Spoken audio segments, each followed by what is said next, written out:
بسم اللہ الرحمن الرحیم۔ السلام علیکم۔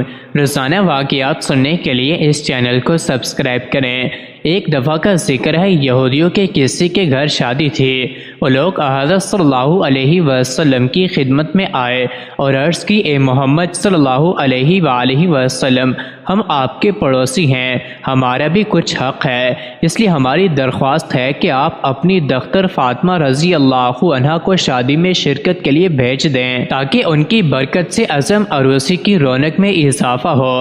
حضرت صلی اللہ علیہ وآلہ وسلم نے فرمایا کہ فاطمہ اگرچہ میری بیٹی ہے لیکن علی کی زوجہ ہے، تم لوگ علی سے جا کر درخواست کرو، اگر وہ چاہیں گے تو شادی میں جانے کی اجازت دے دیں گے۔ یہودیوں نے عرض کیا کہ آپ صلی اللہ علیہ وآلہ وسلم بھی ہماری طرف سے ان سے سفارش فرما دیں۔ پھر وہ یہودی حضرت علی رضی اللہ عنہ کی خدمت میں حاضر ہوئے اور عرض کیا کہ آپ اجازت دیں، حضرت فاطمہ رضی اللہ عنہا شادی میں تشریف لائیں۔ انہوں نے فرمایا کہ اس امر کی مالک خود جناب فاطمہ رضی اللہ عنہا ہیں۔ اس کے بعد یہودی نے جس کے گھر شادی تھی حضرت فاطمہ رضی اللہ تعالی عنہا کے دروازے پر آواز دی، اے بنت رسول، میری لڑکی کی شادی ہے، اگر آپ تشریف لے چلیں تو میری عزت بڑھ جائے گی۔ حضرت فاطمہ رضی اللہ تعالی عنہا نے فرمایا کہ جناب امیر المومنین سے اجازت لے لو تو چلو۔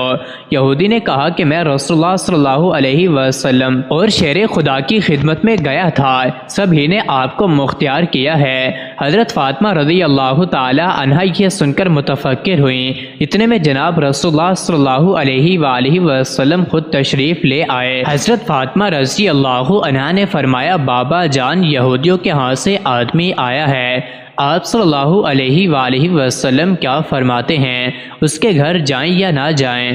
آپ صلی اللہ علیہ وآلہ وسلم نے فرمایا، فاطمہ تمہاری مرضی ہے۔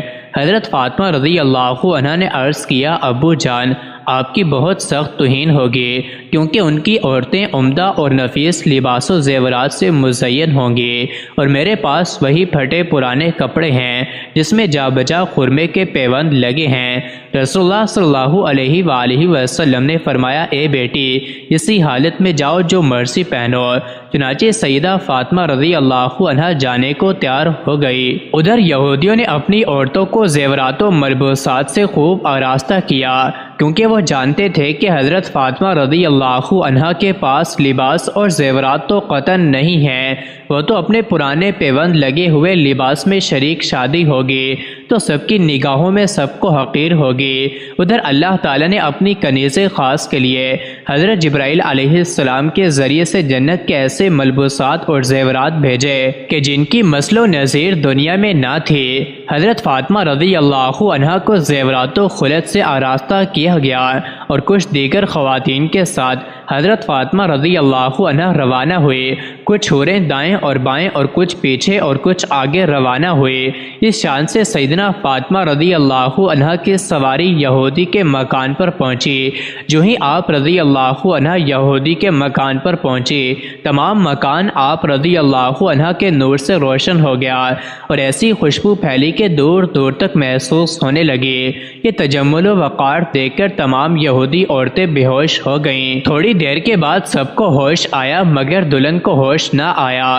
لاکھ تدبیریں کی مگر سب بے سود ثابت ہوئیں۔ دیکھا گیا تو معلوم ہوا کہ روح قفیس انصری سے پرواز کر چکی ہے۔